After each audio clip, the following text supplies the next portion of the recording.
This is just how you calculate your passive income number, right? So your freedom fund is how much money you need to invest to have financial and time freedom. So the way you figure out how much you need is by getting your yearly passive income goal and divide that by your rate of return. So let's assume you can make 10% average return on your money. And your monthly needs are $5,000 a month, which is $60,000 a year.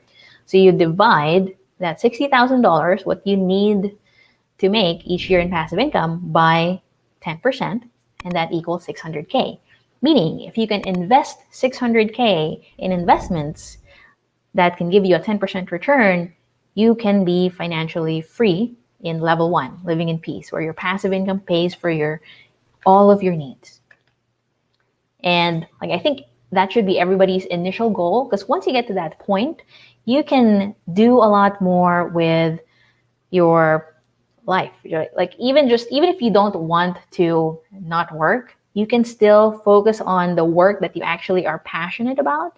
And usually that's where you make the most money anyway. When you work on something that feels like it's not work, like you enjoy it, you're passionate about it, you just want to help more people, and you don't really care about how much you make, that's usually where you make the most amount of money. Now here's level 2, financial freedom, living in comfort. It's when your financial freedom fund, or your passive income, pays for your needs and wants. So in this example, this person's number is $10,000 a month, or 120K a year. So we're going to divide 120K divided by 10, and we need 1.2 million invested at 10% to make 120K a year in passive income. And the great thing about it is that's forever, right?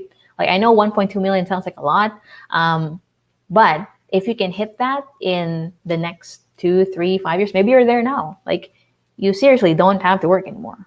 And you can focus on passion projects, passion businesses that you actually want to start.